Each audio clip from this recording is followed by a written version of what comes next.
মোবাইলে চার্জ থাকে না। মোবাইল ব্যবহার না করলেও চার্জ কমে যায়। এমনকি স্ক্রিন বন্ধ করে রাখলেও চার্জ অটোমেটিক কমতে থাকে। আপনার মোবাইলেও যদি এমন সমস্যা হয়ে থাকে তাহলে এই ভিডিওটি দেখুন।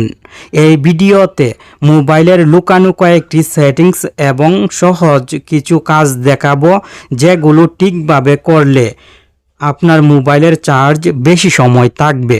মোবাইলের চার্জ কোনো সময় অটোমেটিক কমবে না। মোবাইল ব্যাটারি একবার ফুল চার্জ করে বেশি সময় ব্যবহার করতে পারবেন। প্রথমে আপনার মোবাইলের কয়েকটি সেটিংস বন্ধ করবেন, কারণ এই সেটিংসগুলো মোবাইলের স্ক্রিন বন্ধ থাকলেও ব্যাকগ্রাউন্ডে চলতে থাকে। ব্যাকগ্রাউন্ডে সেটিংসগুলো চলার কারণে মোবাইলের চার্জ শেষ হয়। লোকেশান সেটিংসটি অন আছে কিনা দেখুন। লোকেশান সেটিংস যদি অন থাকে তাহলে কিন্তু মোবাইল ব্যবহার না করলেও চার্জ অটোমেটিক কমে যাবে। মোবাইলের নোটিফিকেশান বার থেকে লোকেশান সবসময় বন্ধ করে রাখবেন। মোবাইলের সেটিংসে ক্লিক করবেন।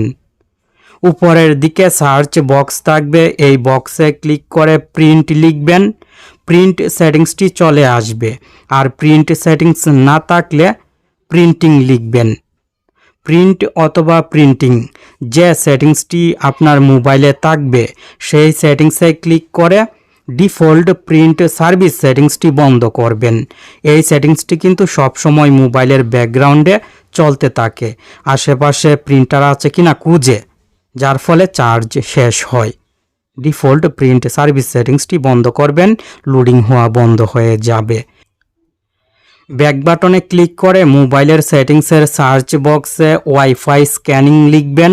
ওয়াইফাই স্ক্যানিং সেটিংস চলে আসবে। এই ওয়াইফাই স্ক্যানিং সেটিংসে ক্লিক করবেন।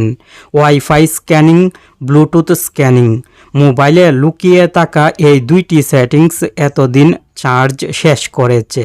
এখনই ওয়াইফাই ব্লুটুথ স্ক্যানিং বন্ধ করবেন। মোবাইলের সেটিংস থেকে ডিজিটাল ওয়েলবিং সেটিংসে ক্লিক করবেন। এই ডিজিটাল ওয়েলবিং সেটিংসটিও কিন্তু মোবাইলের ব্যাকগ্রাউন্ডে সবসময় চলতে থাকে। ডিজিটাল ওয়েলবিং সেটিংসটি এখনই বন্ধ করবেন। থ্রি ডটে ক্লিক করে ম্যানেজ ইউর ডেটাতে ক্লিক করে এই সেটিংসটি বন্ধ করার জন্য ক্লিক করে টার্ন অফে ক্লিক করে সেটিংস থেকে ডিজিটাল ওয়েলবিং সেটিংসটি বন্ধ করবেন। ডিজিটাল ওয়েলবিং সেটিংস এখন থেকে আর মোবাইলের ব্যাকগ্রাউন্ডে চলতে পারবে না। ব্যাকে চলে আসবেন। মোবাইলের সেটিংস থেকে নোটিফিকেশানস সেটিংসে ক্লিক করবেন। ম্যানেজ অলে ক্লিক করে ক্রোম ব্রাউজার সহ যে অ্যাপগুলোর নোটিফিকেশান আপনার কোনো সময় দরকার হয় না সেই অ্যাপগুলোর নোটিফিকেশান সেটিংস বন্ধ করে রাখবেন, কারণ অ্যাপ থেকে নোটিফিকেশান আসলে অ্যাপটি মোবাইলের ব্যাকগ্রাউন্ডে রান হয়ে চার্জ নষ্ট করে। অপ্রয়োজনীয় অ্যাপ থেকে নোটিফিকেশান আসার কোনো দরকার নেই। এখনই চেক করে অপ্রয়োজনীয় অ্যাপগুলো থেকে নোটিফিকেশান আসা বন্ধ করে রাখবেন। মোবাইলের অনেক অ্যাপ ওপেন করে ব্যবহার করেন। যে অ্যাপগুলো ওপেন করে ব্যবহার করেন সেই অ্যাপগুলো কিন্তু মোবাইলের ব্যাকগ্রাউন্ডে সব সময় চলতে থাকে, মোবাইলের চার্জ নষ্ট করে। আর এই অ্যাপগুলো ব্যাকগ্রাউন্ডে চলার কারণে মোবাইল গরম হয়, হ্যাং করে। তাই কোনো অ্যাপ ব্যবহার করা শেষ হয়ে গেলে অ্যাপটি রিসেন্ট বাটনে ক্লিক করে রিসেন্ট পেজ থেকে রিমুভ করে রাখবেন।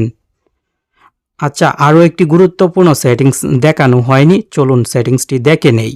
মোবাইলের সেটিংসে ক্লিক করবেন। সেটিংস থেকে ব্যাটারি সেটিংসে ক্লিক করে নিচের দিক থেকে মোর সেটিংসে ক্লিক করবেন। অপটিমাইজ ব্যাটারি ইউজ সেটিংসে ক্লিক করবেন। এখানে মোবাইলের সব অ্যাপ থাকবে।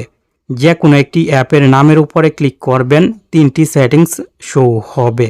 অটো অপটিমাইজ সিলেক্ট করবেন। সব অ্যাপ অটো অপটিমাইজ করে রাখবেন।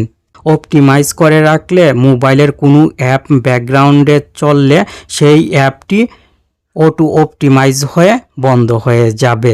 মোবাইলের স্ক্রিন বন্ধ থাকলেও অনেক সময় অনেক অ্যাপ অটোমেটিক ব্যাকগ্রাউন্ডে চলতে থাকে।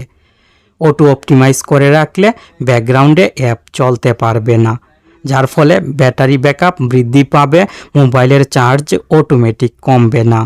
এই ভিডিওতে মোবাইলের যে সেটিংস এবং কাজগুলো দেখিয়েছি, এই সেটিংস এবং কাজগুলো যদি সঠিকভাবে আপনার মোবাইলে করেন তাহলে মোবাইল ব্যাটারি ফুল চার্জ করে বেশি সময় ব্যবহার করতে পারবেন, অটোমেটিক চার্জ কমবে না।